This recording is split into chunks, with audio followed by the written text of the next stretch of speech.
Welcome to the March meeting of the IPA. Before we start, I have a statement to read which says that prior to the commencement of the meeting, I wish to inform all present that this meeting will be recorded in the interest of transparency and openness. The recording will be made publicly available following the meeting. Any member of the public, we haven't got any, who does not wish their participation to be included in the published recording is requested to make this known to the chair before speaking. So I guess that includes yourselves as your hearers as guests. So if you don't want to be recorded, let us know and fine. cut that bit out. Yeah. Okay. Thank you.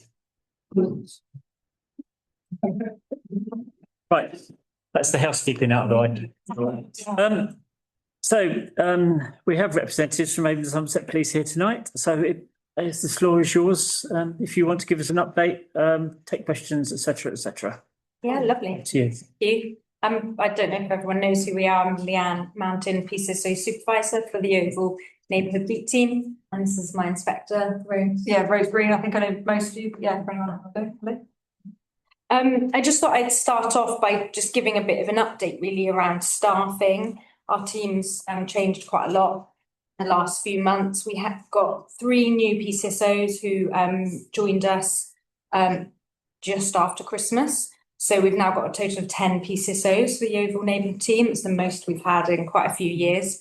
So it's feeling really nice and definitely sort of feeling much more of a police presence out in the community and already getting a little bit of feedback that the members of the public are sort of noticing a bit more of a police presence. That is nearly double what it has been for a long time. So yeah, a really good investment. We've got 6 police officers in our neighbourhood team at the moment, and we've actually got a sort of temporary police officer joining us just for 3 months. And we've got a new temporary sergeant who's joined our team alongside our permanent sergeant. So that's Josh Rutto, who some of you may have spoken to, met before. And then we've got a temporary sergeant who's going to be with us probably until the end of the year. At the moment, James Hodgson. So we've just got that sort of extra resilience in terms of supervisors on our team as well, which is really nice. In terms of Yeovil Town Centre in particular, James is our sergeant for the team that we've got focusing on work in the town. We've got 3 PCSOs covering the town centre. One of them is one of our new PCSOs, so he's still in tutorship at the moment.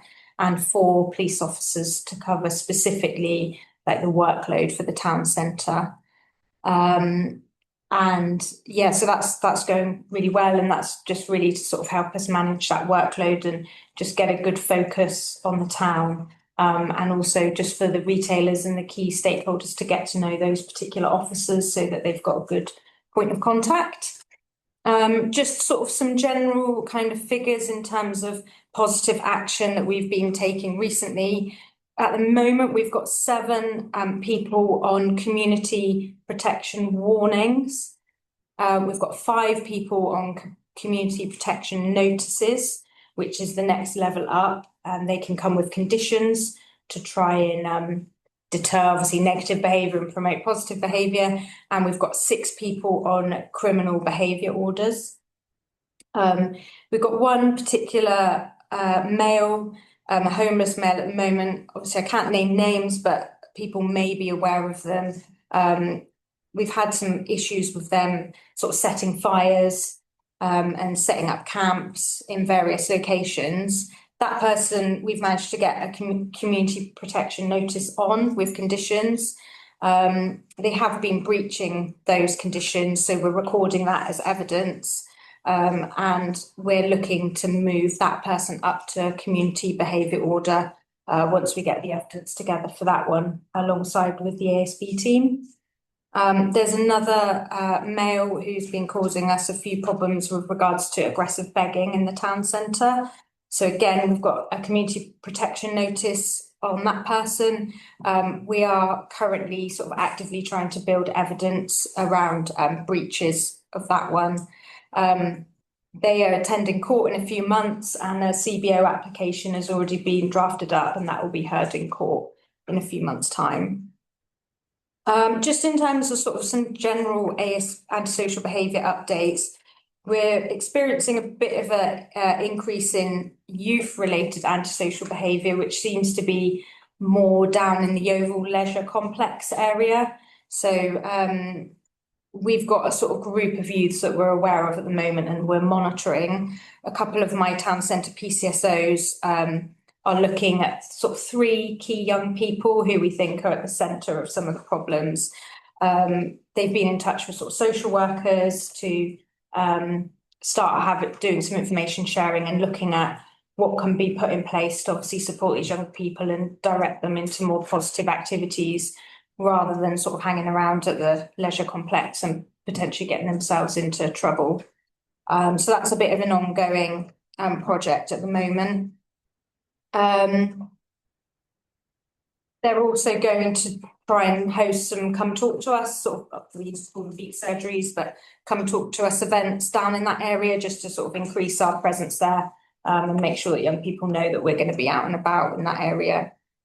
Our licensing officer's also been down to Hollywood Bowl and sort of giving them a bit of advice around sort of security. That was something that they sort of requested. They wanted a little bit of extra support around that.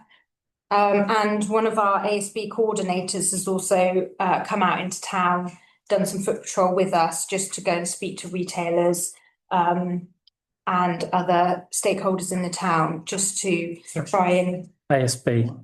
antisocial behaviour. Thank you. Sorry. Yeah, so our antisocial behaviour coordinator, so she's the person who's sort of the expert in our antisocial behaviour interventions.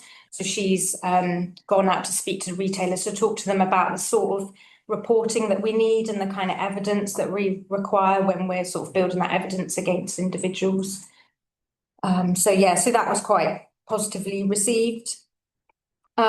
We've started up our Flagstaff operation again, which I think was it just before Christmas or just after? Yeah, just before Christmas. Just before Christmas. So that we used to have it a few years back, and that's basically a commitment of ideally 4 police officers in the town centre on a Friday and a Saturday night to be visible and monitor the nighttime economy. So that ended up again. We've got support from our response colleagues because more often than not, it's their teams that will be doing it due to our shift pattern. So when sort of team numbers allow, that's something that we're putting into place to obviously just provide that police presence on a Friday and a Saturday night. Just on that, Leanne, as part of our Flagstaff, we run something called Op Vigilant alongside that. So sometimes we'll have plainclothes officers out, just spotting any sort of predatory behaviours, targeting sort of violence against women and girls sort of behaviour.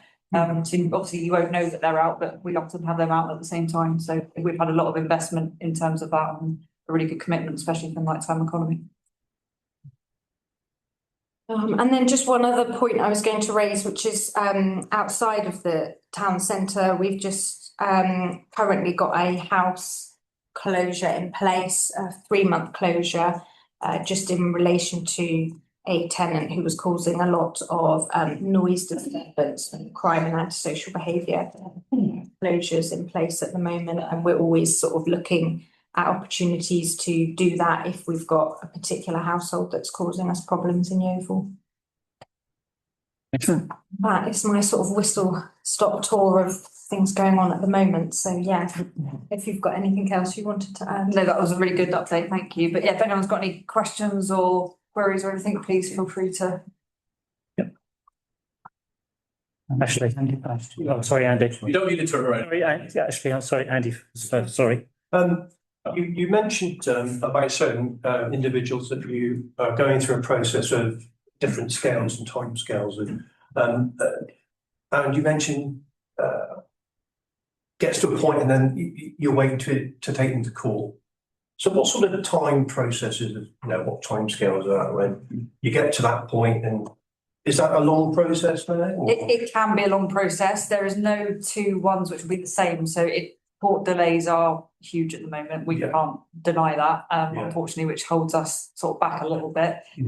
But we will just continue with that process, and until they get to court, when they get their sort of reprimand or not, it's it can be a long process. So then once they're there, what's the likely outcome for that kind of thing that you you're progressing that for, progressing through that system, like you said. progressing- Impossible to say. It depends on their history and, you know, whether it's a repeat offender or not, and various different things, and depending on which judge you have on the day, to be honest, it can be really tricky. I think the criminal justice system is a bit of a complex one, and often people look at the police to say, oh, you haven't done anything with it. We get it as best as we can to court and where we need to, and then, yeah, ultimately it's down to the judge at that point to decide on the outcome. But yeah, sorry, it's not a very black and white answer to give you. It can be very varied. So Thank you for your answer, and thank you very much for your feedback and your report. Thank you. Okay, sorry, Ashley. Thank you. Yeah, just as a general push towards bringing some order to the town centre. The shop doors at Marks and Sparks have been closed on that side. And a shop in the borough's just closed. And they were complaining about social behaviour, so I don't know if it was anything to do with that. And so we've lost a business. And we're cutting down the space where people can normally access for the public in and out. Will that ever change in that respect of Marks and Sparks? I can't comment on sort of why they've done that or the situation, I guess. I think you're probably surmising it might be to do with social behaviour, but we'll just keep our focus in the town. And like Leanne said, we've got a really good relationship now with most retailers. And yeah, if there's anything they need help with in terms of security or target hardening or anything like that, we've got specialists that can come in and help with that. And yeah, we just hopefully encourage reporting, and the more that we know, the more input we can kind of have. And we'll try and prevent that from happening, because obviously we don't want to see businesses close or No, like that, but hopefully that isn't because of the. Somebody can wander in there, ask them why they have closed the doors. And Yeah, I know investigate. we did have some complaints from Marks and Spencers to say there were individuals hanging around in the doorway. So yeah, all we can do is just encourage them to report it to us as often as we can. We'll try and move people on as and when we see them. But yeah, sometimes it's just difficult being there at the right time. No, I'm just generally sort of asking if that can be addressed a bit, because obviously we've just lost another shop in the borough. And obviously we've got one that's closing doors, and that's not good. No, I get that, and we are working, I guess, force-wide with the larger retailers, you know, Tesco's, M&S, various different people, because a lot of it also comes down to them and their target hardening. They've got to work with us. It isn't just down to us to No. catch afterwards. Obviously, we'll always do the best that we can, but it's definitely got to be that joint effort, especially the large ones which do have a lot of money behind them and can invest in that, because that helps them, the smaller retailers. So it's a bit of a two-way street, but we're certainly working with them to see what we can do. Thank you. Evie. I just would like to explore further the closures of some of our properties. So you said there's one that's closed for 3 months, is that right? Yeah. Is that a set period, or is there longer periods? Do families that have experienced things, you know, so we've got a wide range of things that go on, do they ever come back into the properties, or is it new families, please? So the initial closure orders are always 3 months, and then we can extend it for another 3 months if we feel we need to. Yes, families can come back into those homes. It really is dependent on circumstances and if the issue itself has been addressed. And if it's safe for them and their family, and each one is very different, especially we've had a complete variety in Yeovil, to be fair, in the last 12 months. So yes, sometimes they can come back. Do they always? No, they don't. Sometimes, it might be an association. And So that was my question a little bit on our area by Spivey Road shops. Obviously, that's been closed for quite some time, and nobody wants to see an empty property with what we've got going on with people waiting for houses, basically. And you know, we've got to answer some of these questions as councillors. yeah, so I think that again, you're better off speaking with like housing associations, as in terms of that we're there to deal with the criminality and that element of it, which is why we get the closure in the first place, and hopefully then start the problem solving behind why that's happened and resolve that. And then what they then do with their housing afterwards is completely down to them, unfortunately. Okay, thank you. Tony. Yeah, I get a lot of complaints about shoplifting. Can you tell me what the current rate is? And what the value of stuff being taken without being purchased in the shops? In other words, stolen. before the police take action? So there's no set value before we'll take action. There used to be, I think it used to be £50. There was a limit. We don't have that in place anymore. Yes, there is a lot of shoplifting, I would say nationwide, lots of varying reasons. And yeah, that's always a tricky one. We are doing our best to deal with it with our town centre team. That's why we've kind of brought that in. It's focused on a lot of the retail crime. Again, we've got our uplift to PCSOs, which should help with that in terms of helping the shops with reporting and making the process easier. And there is a new system coming in. It's not there yet. There's a fancy little system where when we get someone call us, it will create all the stuff on the background. It will create what we call a case file. So all the stuff that officers spend hours doing, AI or some sort of tech thing, I'm not very technical, will build it all for us and then get it ready to go straight to court, which will cut that time down dramatically. So that will be more cop time out in the street, less time in the office doing the paperwork behind it. So that is coming. It's not going to be here in the next sort of few months, but within about a year, I imagine that will be rolled out. And I know we've got other forces coming to us to try and help them roll it out as well. So yeah, watch this space. It will definitely be improved. In terms of that.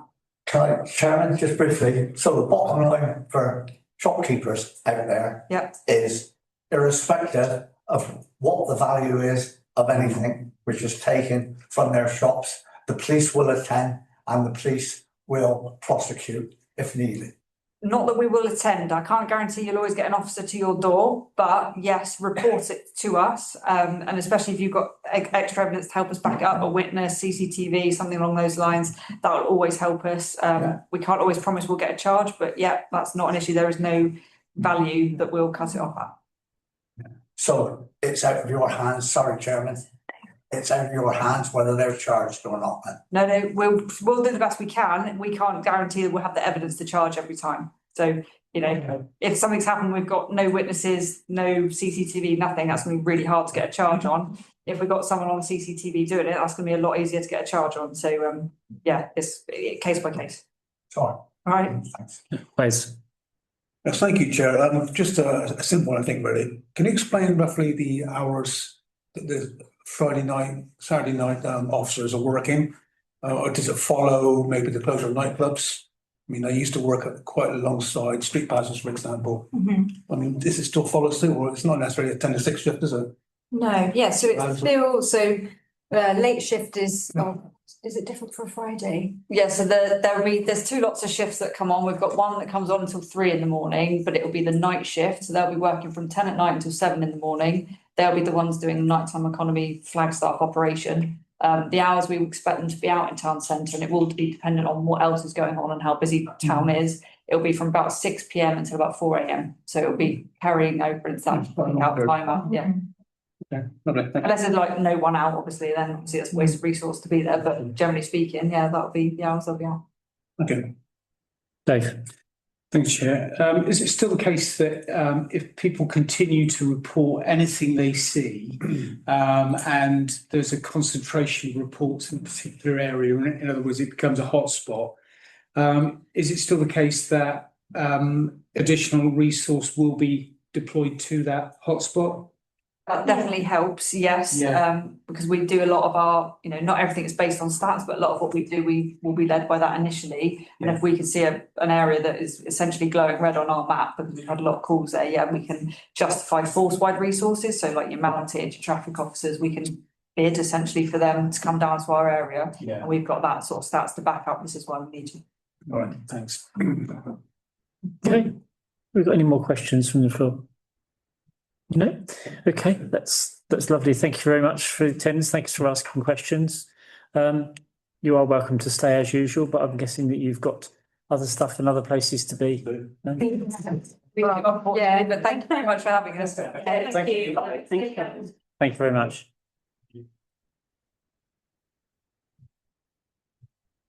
You wait for David to come on. Yeah. Introduce David. Everyone would have met. Okay, we move on to public comment. We only have one person. Does Steve, do you want to actually add anything this evening? No? Okay, thank you very much. Okay, so we move on to the agenda proper. So 11/267, apologies for absence, to consider the reasons given. Yes, I have councillor Andy Kendall, who has a conflict of engagement, and councillor Jane Lowry, who's unwell. Okay, is it your wish that we accept those reasons? Thank you very much. Okay, we move on to 11/268, declarations of interest. Members to declare any interest, including disposable pecuniary interest they may have in agenda items with that accord with the requirements of the Town Council's Code of Conduct, and to consider any requests from members for dispensations that accord with the Localism Act 2011, Section 33. This does not preclude any later declarations. Is there any declarations of interest at this time? No. Okay, thank you very much. And so don't forget, you can give them later if you realise you should have given them. 11/269, minutes to approve as a correct record the minutes of the meeting held on the 6th of January 2026. Is it your wish that I sign those minutes? Yeah. Yep.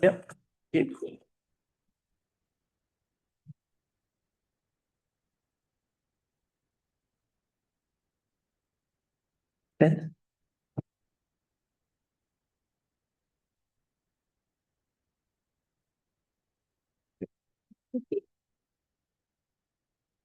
Okay, we move on to 11/270, defibrillator and bleed kit updates. Note the report of the admin officer regarding defibrillator and bleed kits as attached to pages 6 to 10 of your agenda. Did you want to add anything to that? No, we're still working to find locations. You can see Tabitha has been finding locations for both the defibrillators and the bleed kits. And happy to answer any questions. Okay. Evie? It's not a question, it's, I was speaking to a nursery, this week.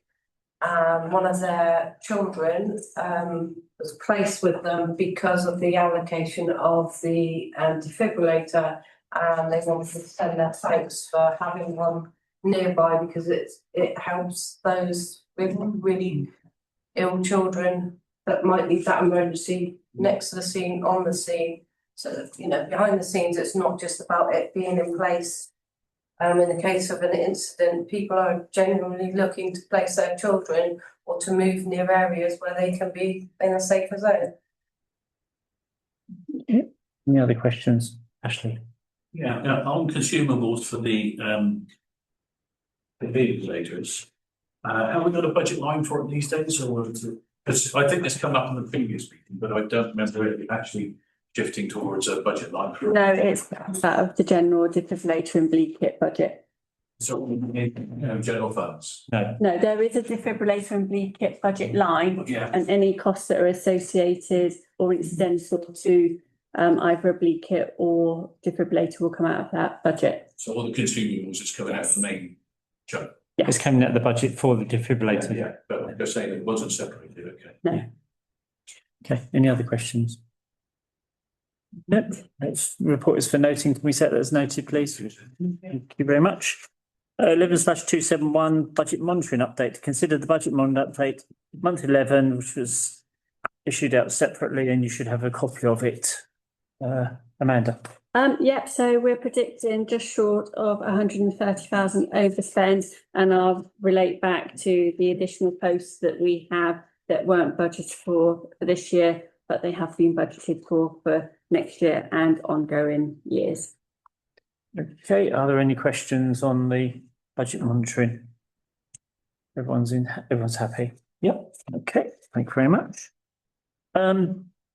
We move on to 11/272, motion. Notice of a motion received from councillor Andy Sawton on 25th February 2026, standing order S9 as attached in your agenda. Andy?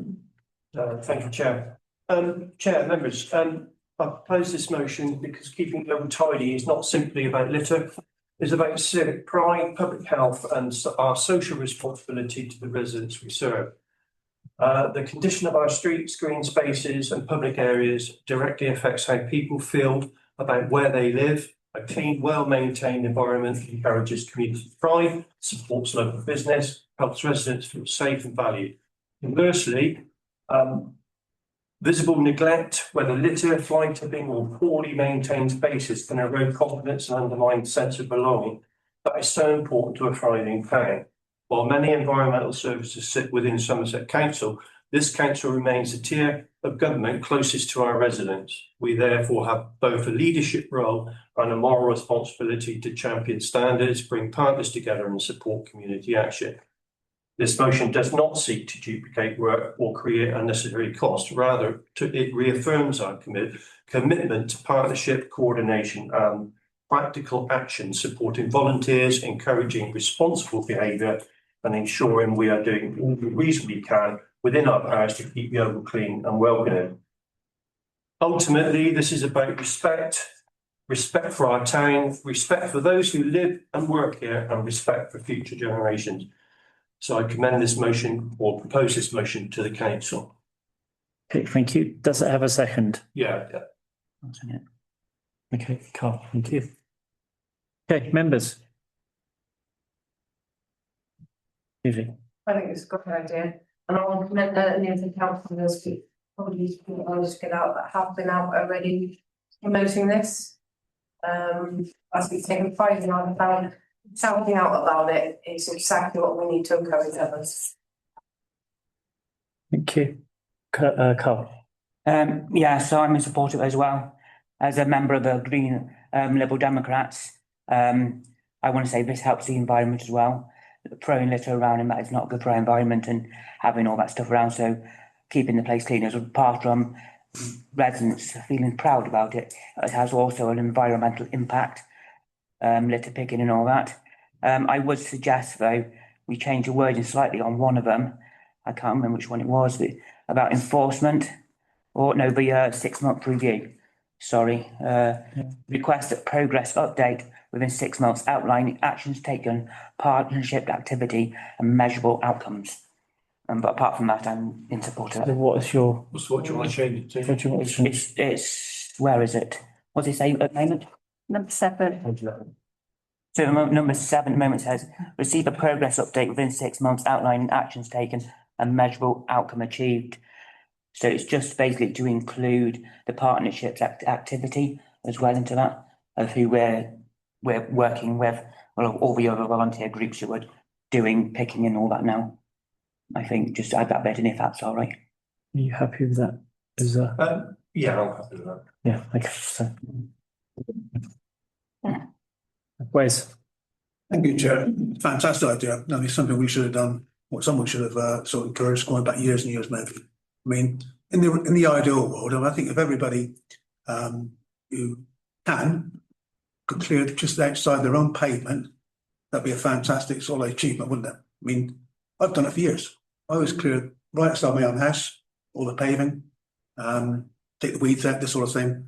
Which, if everybody did that in the same road and the next road and the next road and the next road, we'd have an issue, wouldn't we? But this is a fantastic idea and something we should be commending. Very good motion that Danny's putting forward. Thank you. Okay, Dave. Yeah, thank you. Yeah, great motion.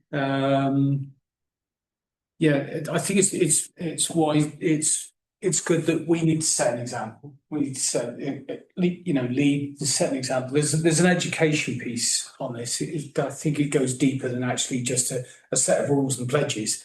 It's about, and I think Wes touched on it just now, it's about everybody taking responsibility. And I think if we're able to educate the public and ourselves about waste and our responsibility to our own place, I think that will have a deeper impact than just a set of rules. But I'm in support of the motion. No amendments or anything from me, so all good. Okay, Tariff. Yeah, obviously in support of the idea. We've all seen that dotted around. We know people aren't taking responsibility for it. I would, however, suggest that I think there's an opportunity for us to strengthen this motion slightly so it delivers more clear and practical outcomes rather than just expressing support. I think we need to have kind of measurable actions against it. For example, it might be helpful for us to commit to developing a plan of action for Keep Yeovil Tidy initiative, identifying specific activities we want to see happen and how we will measure progress. That will allow us to come back in 6 months' time and see whether we've actually had a benefit of it. I think it would also be useful to identify problem hotspots so that we can advocate improvements and work with Somerset Council on those hotspots to make sure that actually they're being dealt with. And also look at educating residents on how to report these issues, such as fly tipping, environmental offences, because sometimes the biggest barrier is that people don't know what to do. I also think we need conversations with Somerset Council. I know of several issues that have been raised with them and they've chosen to ignore them. So I think there is things to do there. Like I said, overall, absolutely, but I'd like to see some kind of measurable actions in it, so that we can take it forward. But completely agree with the concept. I'll allow Andy to answer that in me because obviously it's his motion. But I would have thought that to a certain extent, the motion is the overview.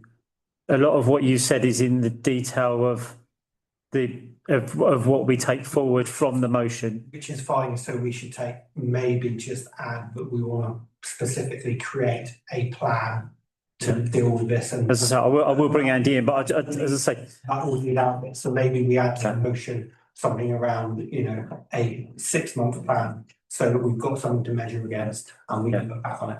as I say, I'll take your point, but a lot of that is in the detail rather than the overview, which is the motion. Andy, I'll allow you to. Obviously, this is an overview really of what we want to achieve. This is about educating. I mean, I've had so many complaints about rubbish in the town. They want more signs, they want more bins, they want this, but that isn't really, more signs and more bins isn't going to create, it's not going to solve the problem. We need to be, as a council, I think we need to be getting around the primary schools. We need to be talking to pupils at the primary schools as councillors. We need to be running a campaign in the town. We need to use the big screen in the triangle. We need to be able to put something up on that. And I have spoken to people about the use of that, because obviously we can use it. But we need to get that message across to the people of Yeovil that it's their town, it's their responsibility to keep it clean, as well as what they pay for it. And this isn't about creating extra cost.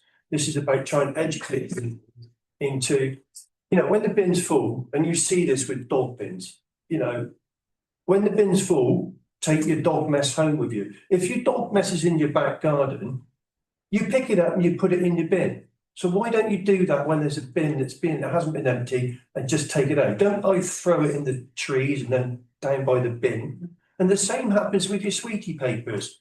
The same happens when you put your recycling out. Make sure your recycling's secured properly, so that when the wind gets up in the night, it doesn't blow all over the street. And then you walk out in the morning and think, oh, I'm not picking it up. The council can do that when they come down and empty the bins.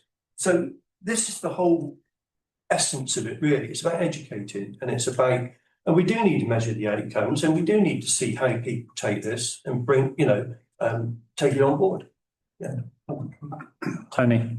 Yeah, actually, yeah, it is educational, and it needs to be linked to certain things. Now, at last night's meeting here, there was an item on the agenda which fits nicely with linking to this, with outcomes and what have you, and that was the PSPOs.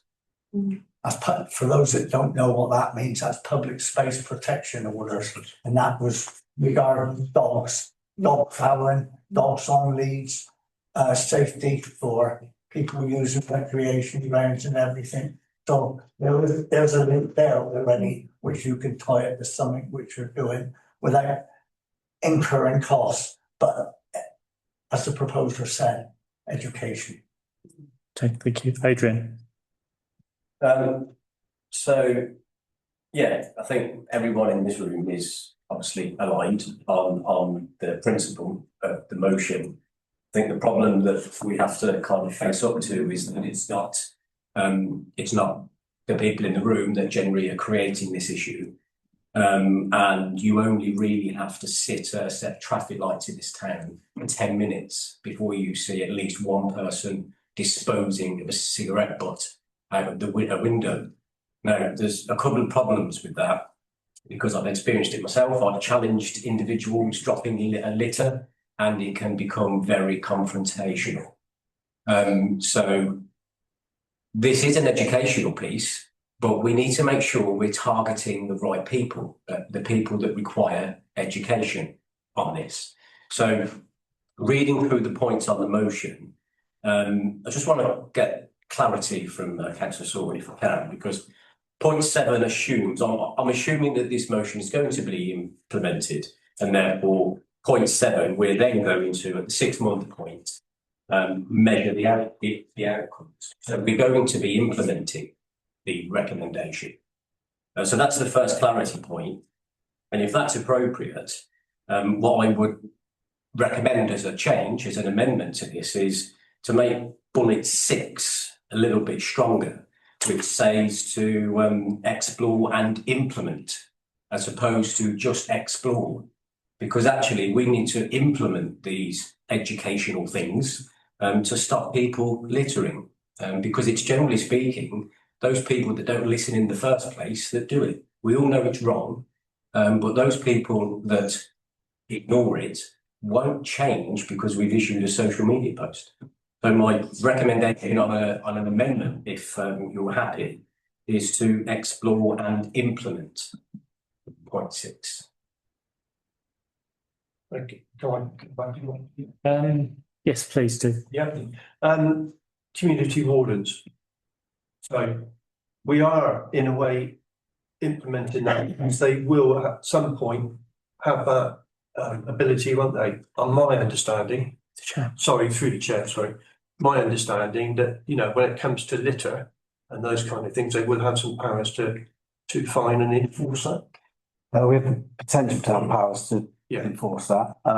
We've very much taken the approach that's been sort of spoken about in the room around education, about modelling good behaviour. We have been involved in supporting litter picks. I think a lot of these measurable outcomes are probably there in place in the work of the different teams we've got working across the town council and in partnership with others. So it may just be a case of gathering some of that information into one place rather than looking across. But yeah, the wardens are definitely involved in that. Now we've got a full complement, which we'll talk about in a little while. Enforcement is something we can look at it's certainly in more detail as we go on. We've now got the capability of body cams. We've just arrived, therefore the evidence gathering, which is actually another critical bit for the wardens. They can be in situations where they can monitor that behaviour, and then they can make the reports we heard from the police are so important across all of these different areas of work. Thank you. I've got people coming back for a second go. Technically, it's only one speaker on a motion, but Say that, so. it's in the rules of debate. But I will allow it because I think it's an important subject. So Wes. I was just going to mention, does anyone know how many sort of community groups, etc., already do that? Sorry, can I just make a point of order? No, I need to make a point of order, Chair. Adrian posed an amendment to that. He hasn't proposed an amendment. He suggested an amendment. He suggested an amendment. He said he'd like to make an amendment to it. He can't because he's not on the committee. Not committee, is he? This is why you have to stick to your. Sorry, I do beg your pardon. Yeah, I'm moving on from that, Wes. Yeah, I'm just going to ask, does anyone know how many community groups there are? I mean, I know in Westfield, for example, part of the community association do have their own litter pick on a sort of regular basis. I mean, does it happen sort of live? Does it happen in Milford? Does it happen in? But I think I'll answer for Andy on this one. I think that's why it says to explore. I think that's why it says to explore. Dave. Is this, Chair, is this a live document? In other words, is it going to be set in stone from day one, like some standing orders? Or do we have the powers to review it periodically as required if the dynamic in a particular direction shifts? But I think the motion says that it's received for focus update in 6 months. So there is a 6-month review in the thing. Amanda, did you want to? Yeah, so what will happen is it will become part and practice of the council anyway after a certain period. And what you'll find is that we will develop new ways to do these sorts of things, especially with the community wardens. So I think in essence, you kind of tell us what you want to achieve and we go away and think about how that can be achieved and who to include. That'll be members, other community groups, other people as well. So I think we need to be very clear on where the operational side of things gets involved, because that will be down to us to deal with the operational side, whereas you come up with the strategic ideas, which we then deliver. So with respect, I think some of the points that have been made, that's getting too detailed, because that will be for the officers to work out how that's going to be and report back to you, and to get feedback from the reporting back as to how you may wish us to deviate and do a little more. Yeah, That makes sense. that's what I was worried about. There was a lot of debate around the room that was trying to overcook it from day one, and I just needed to be clear on whether there was flexibility to amend. Because I think we should be less concerned with nitpicking on it now. Let's just set it up and. Evie. Final point, sorry, is the measurable, and just a bit uneasy about that, because everything is going to be measurable. I mean, like I've just said earlier on, with a story that was qualitative rather than quantitative, you've got to be really, really careful, because some of those bits of feedback are going to be more powerful than a set of stats. This is our 14 bags of litter. You know, one story, hard hitting. Actually, my dog didn't choke on that piece of plastic or glass or whatever he's lit, and kind of hit harder than sometimes than other stories. So just be a bit mindful that we are bringing everything back. Okay.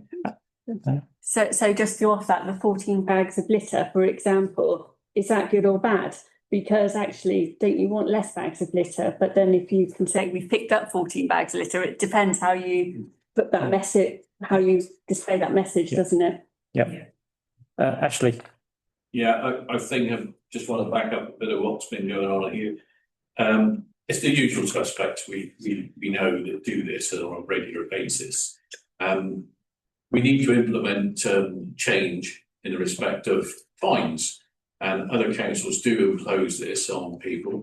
They use private enterprises to come in and fine people on spot for dropping litter. We do have CCTV as well in this town. I think we should use that a bit more. And if this can back up what I'm saying here, brilliant. I'm all for picking up litter. Greens do it, everybody does it. But the point is, it's the usual suspects. We've got to count. There are minor few. We can educate them by finding them, and there's no better way of educating someone is hitting them in a pocket. So that's my plea. Okay. Taras, did you want to come back in? Yeah, just finally, I think Amanda hit the nail on the head. You know, that the officers will go away and come up with a plan of action. You know, look at the scope of what we're doing and the objectives. I think that's the important thing. To Edie's point, you know, there's tangible and intangible benefits, but I think it's useful to know what we're targeting, because otherwise it could just become another initiative that doesn't go anywhere. And I don't think any one of us wants that. We want something that is going to be hard hitting, that is going to run forever, and that is going to have a visible benefit to our town. Okay. Karina, sorry. What did you? What's this big thing? Anybody aware here? That's been running literally for several years now on a daily basis, and there are a lot of people involved in around the area, and that's very successful. Like Councillor Reid said, there are various groups at Westall and things, but I think we need to work with them as well and get together. And like you say, the basis of it gets a very, very good idea. And I actually do it myself, the family, and it's about educating, it's getting the children. You know, so that's Okay, I think we've had a good discussion around the room regarding this. I'm going to come back to Andy. Do you want to make any amendments to your motion, or do you want the motion to stand as it? Well, the amendments have been made by different. No, people have suggested things. I haven't actually had an amendment, Tony. So I'm asking Andy if he wants to make any changes to it, or whether he wants it to stand as written. I think Tariff made a point there, and he did propose that we change that slightly. So I'm happy to go with what. Okay, Tariff, do you want to give? Well, I'm just looking at the voting order, whether we're going to have an amendment to the motion, or whether you want to amend your original motion. So, Tariff, do you want to suggest? Add that we commit to developing an action plan for PPO with the initiative, identifying specific activities we want to see happen and how we will measure progress. Is that going to fit into the? Have it as an extra piece of. Chair, that goes Can I- about, sorry. Can I just say, that really comes in with what the CEO has said earlier on, that is an officer Yeah. activity to develop. So we I completely agree. so we don't need that as an amendment, but that's just to comment on the. As long as it's, no, that is. Okay, so there's no changes, there's no amendments, there's no amendments proposed to the motion. No, so the motion stands as is. So therefore we'll now vote on the motion. So all those in favour of the motion? I think that's unanimous. Thank you very much. It was It was unanimous, Tony. Yes, yeah, well, especially not on committee. He's never done the wrong one. Since the names have changed, I'm just confused. GTM it was. Okay, we move on to 11/273, safety barriers, St Michael's Scout Hut. I think that's Tim. I think it's your first one of the evening. Yes, it is, thank you. First of a few. Yeah, thank you. Essentially, a request came in to look at this as a solution to improve safety for children and young people, essentially. Having inquired of Somerset Council, Somerset Highways are quite happy to install the barriers. However, it's not considered to be part of their essential programme, and therefore it's over and above, and therefore it would need to be funded. The financial implications state that it will come out for the new initiatives budget, which isn't, this isn't a decision-making body, so it would just be recommending on to Finance and Policy Executive for the final decision. Okay, members.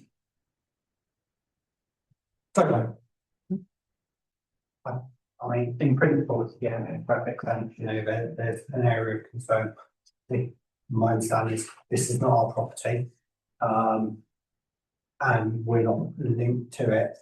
Does this become our responsibility in the future, and therefore, when we have a car, drive into it, which is what it's there for, it then becomes our responsibility to replace again. I'm just interested to understand kind of, is this something we as a council? Is it a one-off or is it an ongoing? We do. Yeah. For a piece of property, but it's not ours, it's not our responsibility. I get your reason for doing it, but I'm just interested to know where. It can come out of new initiatives. It is an initiative. So Tim, do you want to come back on the? In terms of liability, it becomes part of the highway furniture. It'll be, the highways will put it in, they've agreed to put it in, that would be part of the adopted highway. So if anything happens subsequently to that, then it'll be their responsibility. It conveys no ownership or liability to us. Okay. Wes? Thank you, Chair.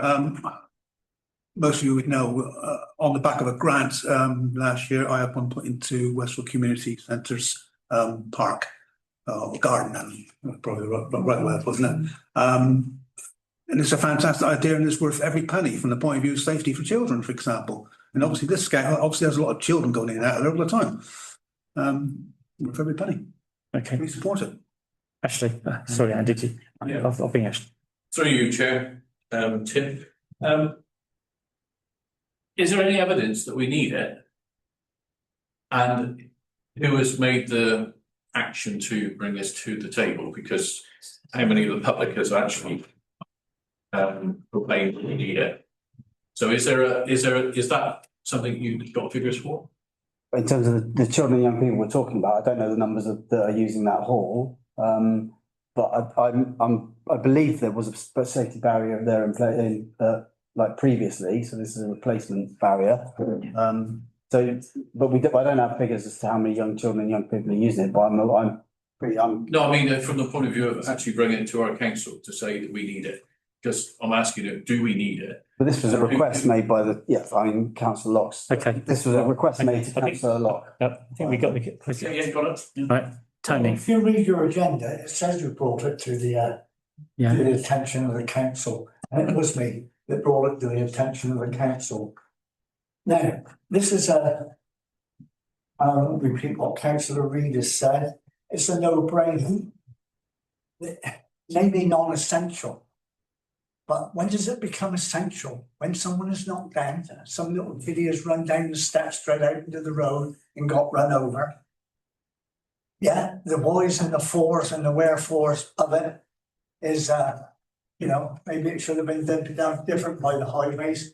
But as a councillor, we have duty of care to the residents we represent, and this is a safety issue for young children of all ages, from little rainbows, so up to teenagers. And for me, it's a no-brainer. And I actually spoke to the scout master this evening. Then he said it's already been installed by the highways, whether that's correct or not. I couldn't say. Would you know? Would the officer know? I really won't, no, and I'd be very surprised because it hasn't been asked, it hasn't been requested. The feedback I had was it had to come as an request from here.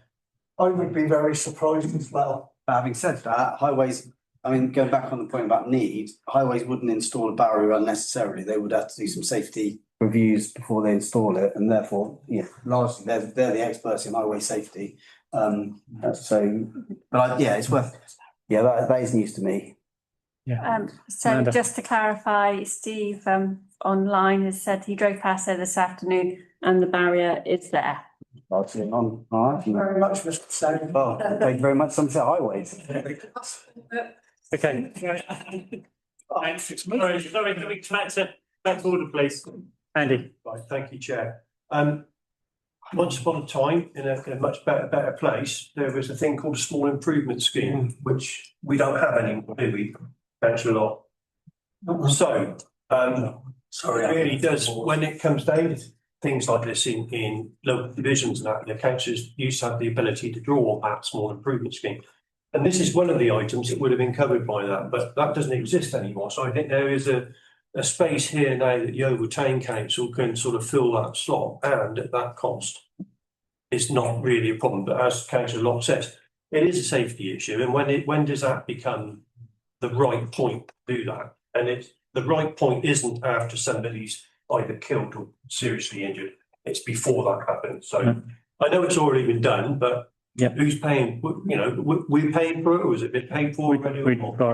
Can we just still go with it? Because obviously we do need, although Steve says he's been passed, we validate that it is there, and if no further action, if it is there. But what I wouldn't want to do if it's not there, is there, then have to bring it back here. Well, I would propose that we do go with that, and if it's our, you know, if it's down to us to pay for it, then we pay for it. Okay, so the recommendations are: one, to note the report. Can we take those noted? Sorry, Taris, do you want to? Question, yeah. So this is a request that goes to highways. And from conversations we've had previously, and this is not, you know, I'm not in disagreement with doing this, obviously, but conversations we had previously, but Tony raised last night with regards to anything to do with the highways, was that it's got to be raised by the residents by a certain percentage of residents. Is that the case with this? And I'm only asking because I have people come to me, so I'm just slightly, I'm just asking the question, is this different because it's a barrier, but it's still going somewhat Somerset Highways, or is this the same as double yellow line, things like that? Just trying to get to Tim. It's not in, you know, I completely agree with what's put there. I'm just. Tim, do you want to answer that? Yeah, putting down, it's very different. In putting down yellow lines requires a traffic order, and therefore there's a formal consultation process that has to go through. The installation of barrier doesn't require that same level of, so, yeah. Thank you. Okay, do you still want to? No, I'm just gonna say what Tim has, sorry, the officers just said, that parking, the parking side of things is completely different from maintenance, road maintenance, highway and safety improvement. So the parking side of it is different, so yeah. Okay, right, we'll move to recommendations. So the recommendations note report, can you take that as noted, please? Thank you. Second point, do you want me to take 2 and 3 together to consider the request for funding no more than £1,000 provision from the new initiatives budget? And if the committee agrees that the project should be funded and be recommended to FPE. So can we take those 2 together? So do you want to propose those 2 together? Do you want to propose the 2 together? Can I have a second for that, please? That's done. Okay, all in favour? I think it's unanimous. And then clearly if the work has been done, then there's no further action required. No.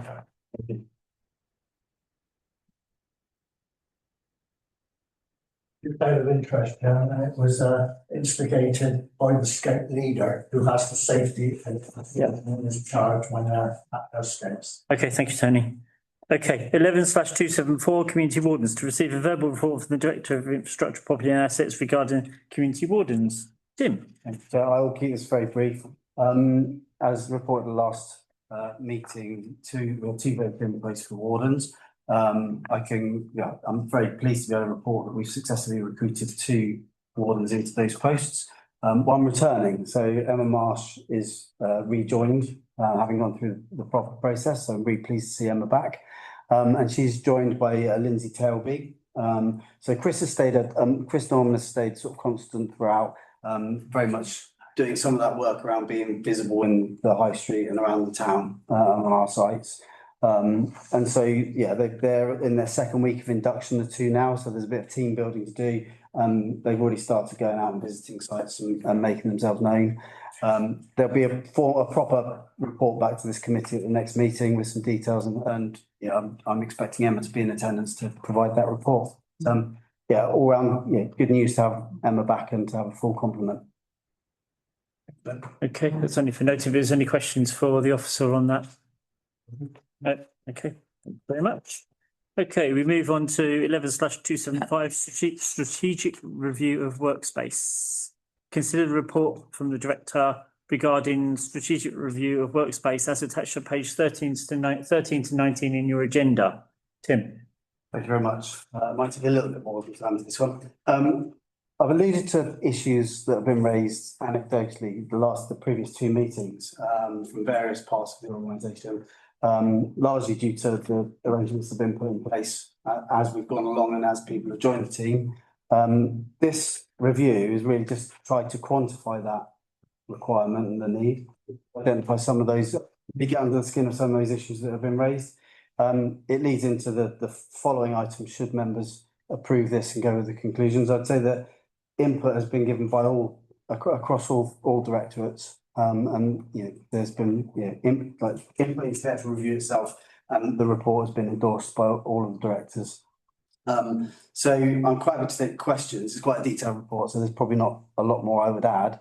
Other than to say that it's probably majored on the health and safety more negative areas, and I think there's probably a lot to be said for bringing together teams from across the organisation from a positive perspective as well, in terms of greater collaboration, greater sort of joined up thinking, just a more coherent kind of vision of what the Yeovil Town Council is about. So, and I also need to introduce our property and projects coordinator, Debbie Haynes, who's with us, who's done a lot of the work alongside this. So it would be absolutely wrong of me to sit here and claim to have done all of it. That does mean that Debbie might be brought in to answer questions. But I'm quite happy to answer any questions. Okay, before I open this to the floor, I should remind members that Tim's just alluded to the fact that there is a part that's in the exclusion because of commercial in confidence. So if you're going to ask questions, please do not stray into the commercial side of things. Keep them on topic for what is actually on your agenda for this item and not the next item. Questions? Evie? Just curiosity. Right at townhouse, I know we've got teams, etc. in it. Can we just look at councillors and put in things of impact? So I know you said about space, but I also think that the public coming in and council space is just as important as the members of public visiting, say for allotments and other things. I think everything might need to be included in the future. That's a good point. Okay, Gareth. Yeah, a few things to raise from my point of view. First off, obviously, we think of, because I don't know whether it's public or not, we seem to have put a proposal together for somewhere. I'd obviously like to understand what else has been looked at. Could we save that one for? Yeah. Proposal. Also the details on looking at the number of people we've got going into those spaces, the amount of space that's required. Have we done that assessment? Have we looked at growth over the next 3 to 4 years? Have we also looked at other options such as hybrid working and things like that, hot testing, is it just considered that everyone's in the office all the time? Because most businesses don't work in that way now, therefore, should we be working in that way, and is there opportunities to reduce the space we need by moving to hybrid working? So there's kind of a couple of things I'd like. I think the report is good, but it feels to me like it's missing some detail that maybe us as councillors should be aware of. Okay, does Debbie or Tim, do you want? I'm quite happy to pick up on, Yeah. I'll try and pick up on. So yeah, from a hot desking perspective, definitely been taking a lot of our teams require hot desk and not a permanent location. So we've broken that down. We have it. We're trying, yeah, I think we're going to jump to the solution if we're not careful in terms of it, but so I'm kind of being careful about what I say. But I think that what we need to find is a solution that for a lot of different issues that have been raised, and we need to find somewhere that provides with a number of different options. And when we make a change to the working environment here, that we relocate a team from here, then that creates a space that we would want to maximise the use of. So it's a little bit of a movable feast. But having said that, we've definitely considered the hot desking arrangements. We've definitely quantified the numbers of people that need permanent and who are currently perching in various locations and are unable to concentrate fully on what they're doing, etc. So we've kind of done an assessment on an individual basis. We have taken into account growth, particularly in the areas of workspace and storage, etc. We've taken account of the potential to need to find solutions for that. I mean, I didn't want to link this to the heritage collection, particularly because we jump ahead in terms of what that looks like. But there's potential there. We have to look for potential for that as well. So I think we have considered quite a lot of that. I do take the point we haven't considered that. I think we've considered the public access and that we would want to retain town centre public access. But I think you're right. We haven't clocked the need for councillors. So trying to think if I should have made notes on your other points. I think probably hybrid. Yeah, hybrid working. It hasn't featured in this review as a potential. We've sort of strayed from that. A lot of these posts are operatives that need to be on site because they're very practical posts and they need to be present because they're wardens or they're. So there aren't many of the posts that where hybrid working would probably lend itself, but clearly some of the back office functions would be considered to be appropriate. I think based on the idea of keeping people together, one of the positives we really want to kind of achieve through this is to bring teams together rather than have that separation, because I kind of think that we're quite a young organisation. And it's harder to get to know people under those hybrid circumstances sometimes. But yeah, so the hybrid not so much, but in terms of the hot desking, definitely we've quantified the best space and future proofing, I would say we have covered. Having said that, if you think about the staff here, we've got a lot of front facing staff, and obviously you can't do that from home like you can with the operational. So whilst hybrid would be a good idea, actually we have very few back office staff in consideration to what we actually do. So there wouldn't be much savings, I wouldn't imagine, through hybrid working. Do you want to still come back? Yeah, if I could. So couple of points to follow up on that. I think it would be good to see that information, see the figures, the numbers. They're obviously available. So it would be good to get that information and understand. I think my other point in the down too much detail is just a question around how many people drop into this building, and if location was changed, what that impact would be. I think is a prime location, so we want to be centre. Yeah. Andy. Tony. Yeah, for me, on the councillor's last point, I do think we need to keep that town centre located.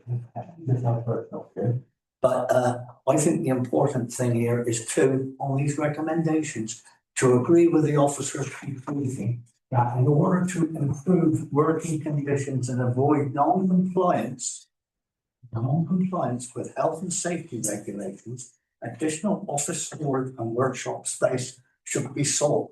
I think that should be paramount. And maybe there are a lot of other answers which have to come into it. But you can't say in one breath in one meeting that you've got them. you've got a shortage of office space.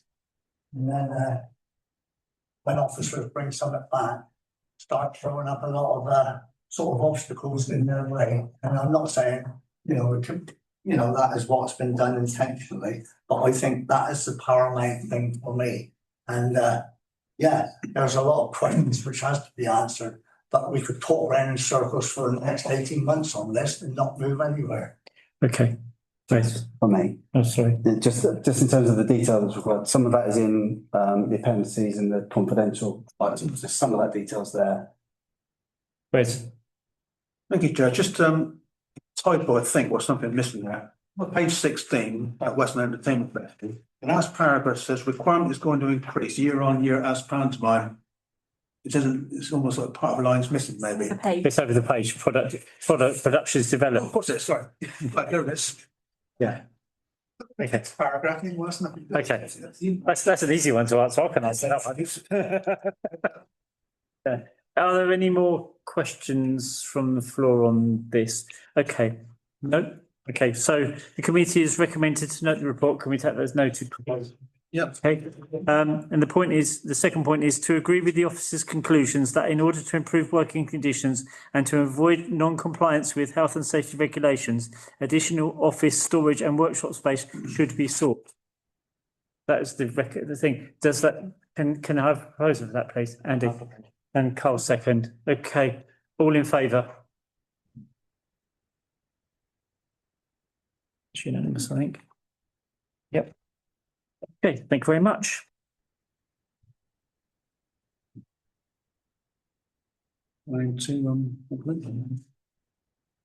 Right, we now move on to 11.276, exclusion of press and public. The committee is requested to pass a resolution excluding the press and public from the remainder of the meeting in accordance with section 1(2) of the Public Bodies Admission to Meetings Act 1960 on the grounds that publicity would be prejudicial to the public interest by reason of the confidential nature of the business to be transacted. Can someone move that, please? Thank you very much. Good night, Steve. Bye, Steve.